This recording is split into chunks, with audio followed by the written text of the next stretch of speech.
Hi, we're starting chapter 9 today, and this chapter, your textbook doesn't do a great job of talking about all the different quadrilaterals, and it doesn't really go into area of three-dimensional objects like surface area and volume. So I'm going to be adding in some lessons that your textbook does not have. Okay, so please start a formula sheet for this chapter. We're going to have lots and lots of formulas, and you're going to need a quick reference sheet for those. We're going to start with area of a square. Things are going to start out super easy, and as the days progress, they're going to get a little bit more difficult. So enjoy it now. All right, so area of a square. A square has all equal sides, so we just take the side and you square it. Now, for your work, I am a stickler. You're going to submit like a worksheet of all your like formulas, like your handwritten work is what I'm trying to say. So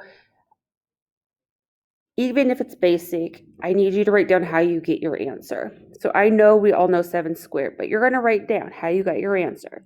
So 7 squared is 49. Now this is miles squared. Anytime you have area, it's always units squared. Now for a rectangle, now when you were in elementary school or maybe even middle school, they did like base, or not base, they did like length times width. And we really don't do that at the high school level anymore. We use something called a base and a height.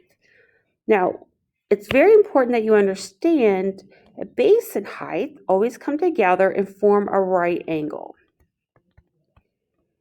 Okay, so this would be considered your height, and this, or the top, because they're the same, is your base. And notice together, they make a right angle.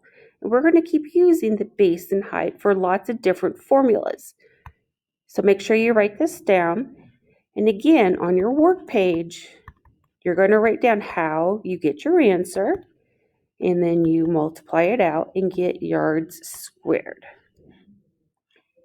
So again, we're starting out pretty easy. Now, parallelogram, if you notice, we have the exact same formula, but there's lots of information on this picture. We're looking for the base of the quadrilateral. So this is the base, and the height. Now, this is not your height. That is not a 90-degree angle. This is your height. So those are the two things we're going to multiply together. So my area is 2.6 times 3. Okay, 2.6 times 3 is 7.8. And this is inches squared. Now, yes, there's extra information on this picture, and it's there just to make the problem a little bit more difficult, so you have to weed through the information. This is often mistaken. You do not need this. Because if you included that, this would actually become a trapezoid, and that would have a different formula. All right, for the triangle. Now, these are exactly the same. It's just a matter of like a mindset how you want to type it in. Do you want to type in like 0.5 b times h? Or do you want to type in base times height and then take that answer and divide it by 2? You get the exact same answer. I typically find the base and height and then divide by 2. Okay, so we're starting to get just a tad bit more tricky here. If you look at the first one, let's call it A, we need to determine the base and the height. Now, the base does not have to be on the bottom necessarily. Remember the whole thing about the right angle? This is your height, the 76. And this is not to scale at all. I don't know why that just is not. I think it's missing a number. Yeah, it has to be missing a number. That's weird. Never noticed that before. Okay, let's change this to like 109 to make it have just a little bit more sense. This is considered your base because together these two form the right angle. This is extra information that you really don't need. So what we're going to do is take 109 times 76, and I'm going to divide it by 2. 109 times 76 divided by 2. Big number, 4,142 millimeters squared. And remember, I know you would just type it on your calculator, but you're going to show me what you type into the calculator. Okay, now this is a tricky one that you need to pay special attention to, because if you notice, there's not a right angle. Now, we're going to have to draw something called an altitude in. This comes straight down out of the angle, and it makes a right angle with the opposite side. When you have an equilateral triangle, what that does is it breaks the triangle into two equal parts down here. So you have 3 and 3. Now, if we kind of focus in, we have a right triangle. And we know two sides of that right triangle. So we can do Pythagorean and find this height, because we know the base. The base is 6 because, we know all the sides are equal. So let's do Pythagorean and find that height. So my hypotenuse would be 6. So square it. My leg is not 6. My leg here is 3. My other leg is unknown. All right, so again, this goes on your work page, 36 and the 9. So I get, here, I'm going to write out all my work. Take that over and get 27. And so it's up to you. I know this equals 3 root 3. And if you want to take that to a decimal, you can. What I normally say, because if you start rounding this number off and then at the end you round, we're all going to get different numbers. I typically leave this as a square root. So I have 3 root 3 as my height.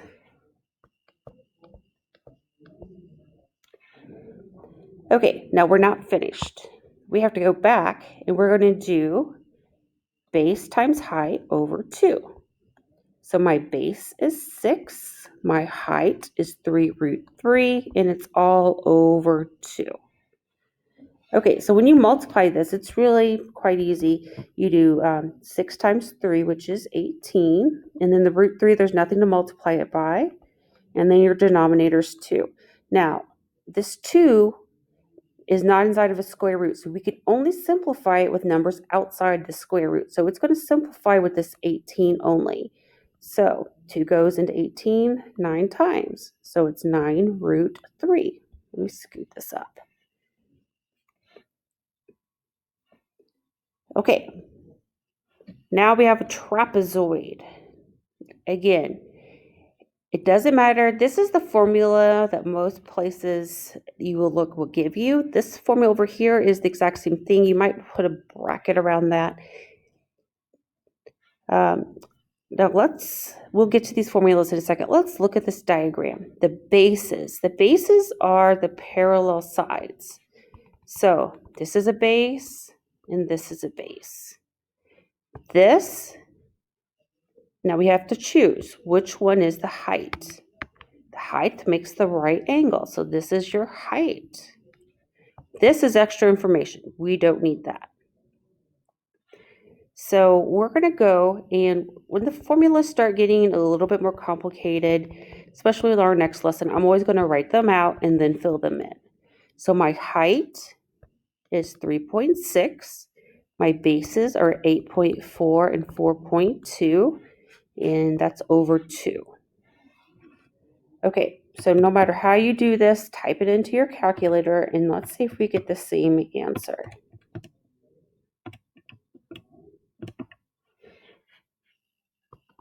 Okay, so when I added inside the parentheses and multiplied, I get 45.36. And then when I divide it by 2, I have 22.68. And this is yards squared.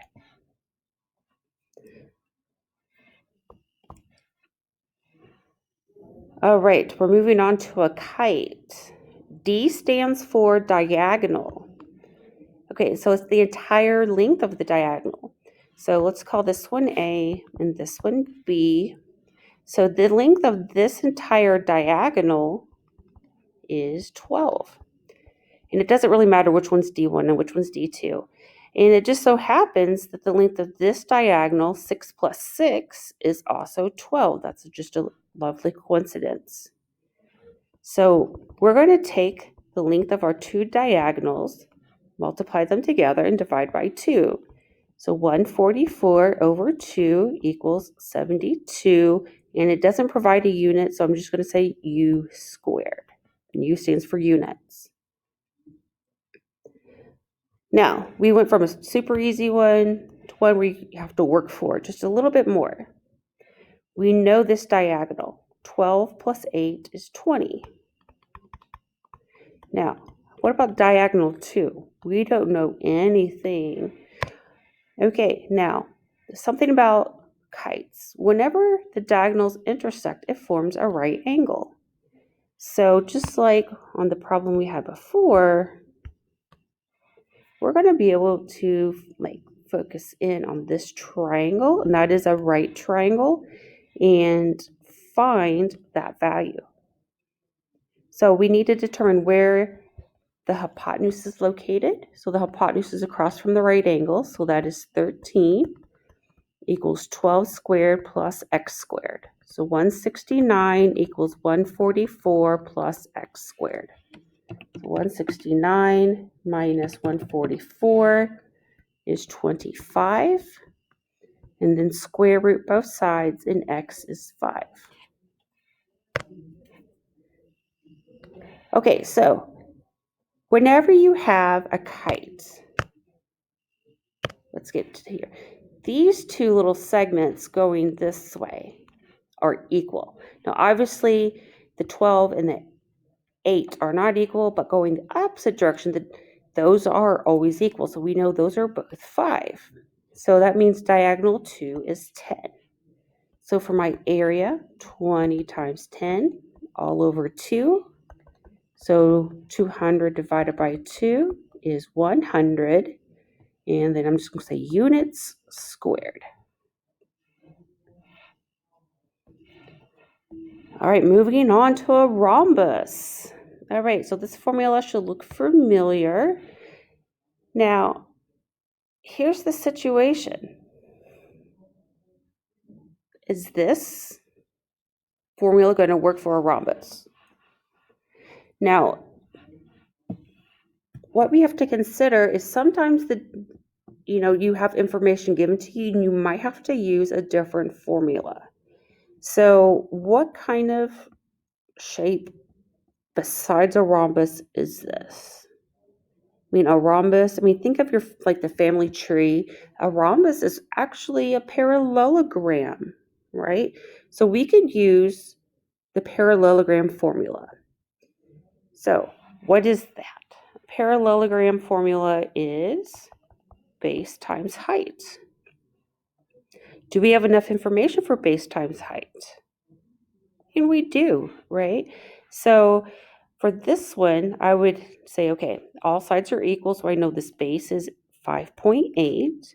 So 5 times 5.8, 5 times 5.8 is 29 units squared. All right, so that's how you might see a rhombus. Now, what if I give you a different rhombus? And so just be prepared that, different pictures are going to look differently. Now, things that we know, diagonals bisect. Okay, so you might have a picture like this, and they just tell you that this side is 6, or it's just that little tiny segment. And then they tell you this one is 4. And that's all they tell you. And they probably won't even have those little congruent marks on there. So you would have to determine, oh, these two are both 4. Those two are both 6. So my first diagonal is 4 plus 4, which is 8. My second diagonal is 6 plus 6, which is 12.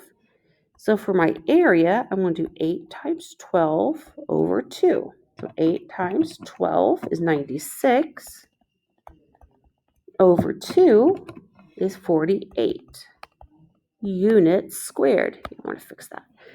48 u squared. All right. So I gave you 2 problems here. Pause the video, see if you can do them, and then we'll come back and go over the answers. Okay, so hopefully you tried these. Now this one is a parallelogram, and I guess technically you wouldn't know that. I'm telling you this is a parallelogram. All right, so we're going to do area is base times height. So the 2 numbers I'm going to look for, my base would be here and here. So my base is 6 and my height is here, which is 3. So it's 18 units squared. All right, for a triangle, the formula is base times height over 2. Now I'm looking for the piece that makes the right angle. So here's the right angle. So this is my height. That means this is my base. This section here, every year people think you need it and you don't. Okay, so this is 3 times 4 over 2. So 12 over 2 is 6 units squared. Okay, one more time. Pause the video, see if you can do these 2. All right, welcome back. Hopefully you tried. And this is a trapezoid. So the formula is 1/2 the height times the sum of the bases. And if you don't like that formula, you can do the height times the sum of the bases over 2. It's the same thing. All right, so we're going to count this as base 1, this as base 2, and this is the height. So let's plug it all in. 6 times 8 plus 12 all over 2.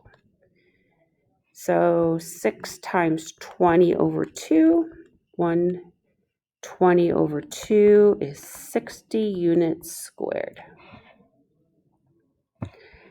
Next one, this is a kite. So the formula is, and hopefully you will start learning these formulas without looking, diagonal 1 times diagonal 2 over 2. So the diagonal going this way is 28. The diagonal going up and down is 16. So 28 times 16 over 2. 28 times 16 over 2 is 224.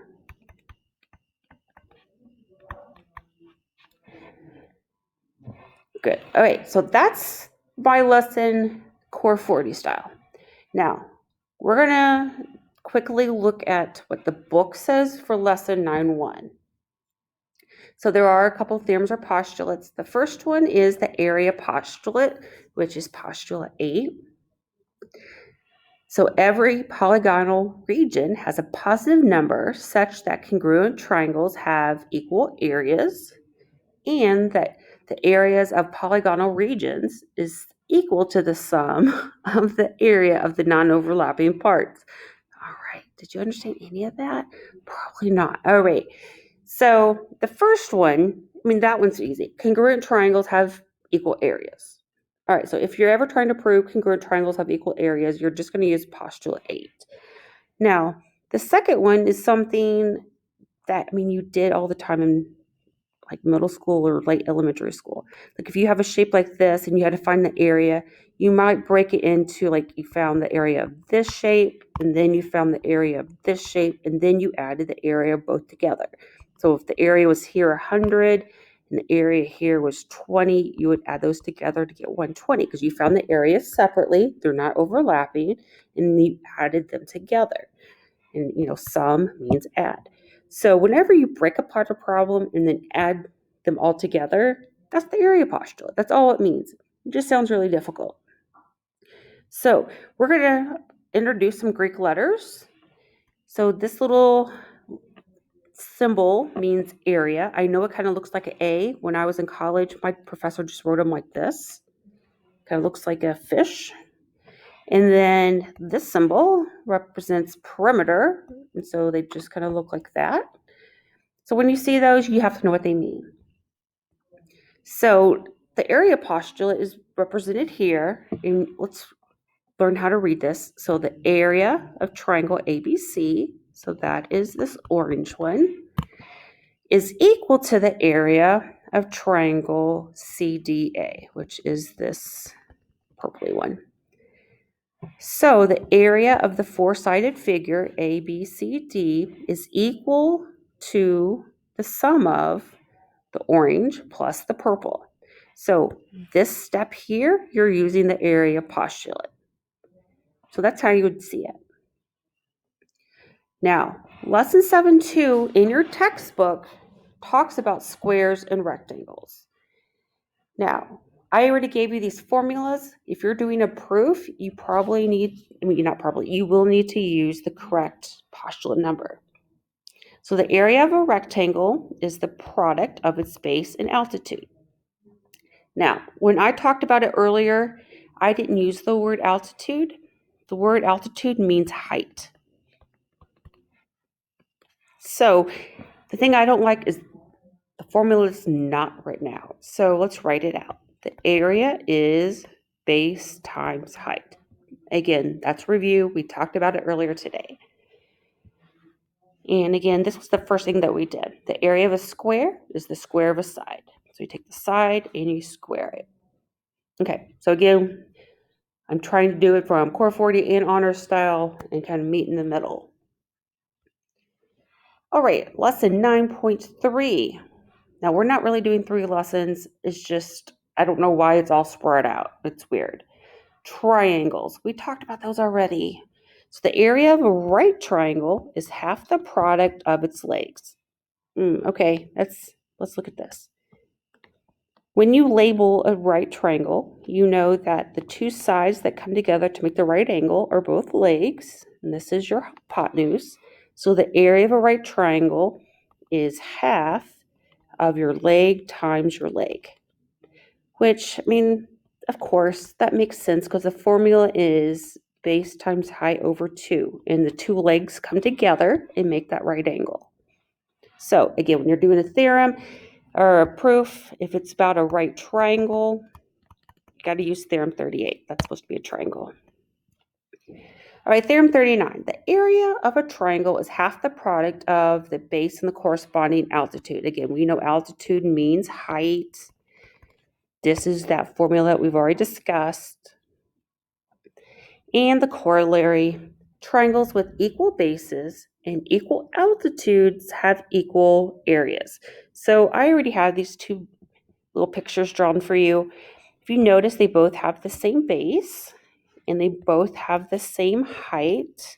They look drastically different, but if they have the same bases and the same heights, that means they have the same areas. All right. So that is it. You're going to do lesson 9.1 day 1, and then tomorrow we're going to do day 2, and the day after that, day 3. And there is a bookwork assignment, and it's over the first 3, 9.1, 9.2, 9.3. And I'm going to go ahead and assign it today, but it is not due until after we talk about the day 3 note. So it's not due for until next week. Okay, but it's kind of lengthy, so you don't want to wait and just do it the night before. All right, please join a help session if I can help you or send me a message. Thanks.